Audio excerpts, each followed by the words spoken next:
লাইলাতুল কদরে যে 4টি কাজ করবেন তা হলো: 1. এশা এবং ফজরের নামাজ জামাতের সাথে পড়বেন। যদি এশা এবং ফজরের নামাজ জামাতের সাথে পড়তে না পারেন তাহলে ঘরে নিজেদের মধ্যে সবাই মিলে একসাথে নামাজ পড়বেন। 2. এই দিনে বিশেষ দোয়াটি পড়ুন।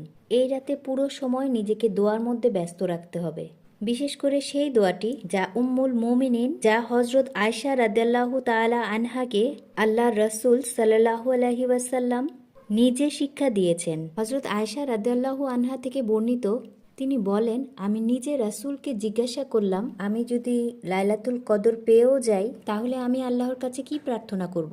আল্লাহর রাসূল সাল্লাল্লাহু আলাইহি ওয়াসাল্লাম বললেন, আল্লাহুম্মা ইন্নাকা আফুন তুহিব্বুন আফওয়াফা ফু আন্নি।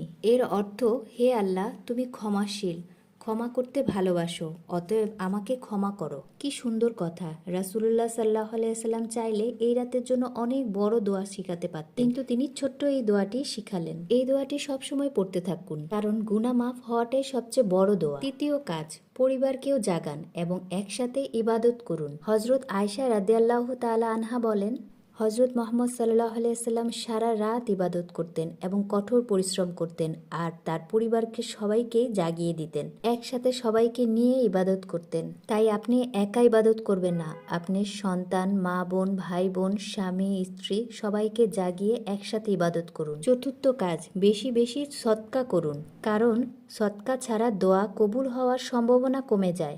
আপনি সারা রাত দোয়া করলেন কিন্তু সদকা করলেন না, তাহলে সদকাটা দোয়া কবুল হওয়ার পথে বাধা হয়ে দাঁড়াবে। তাই এই রাতে সাধ্যমতো সদকা করুন, কাউকে খাওয়ান, গরিবদের দান করুন, ভালো কোনো কাজে দান করুন।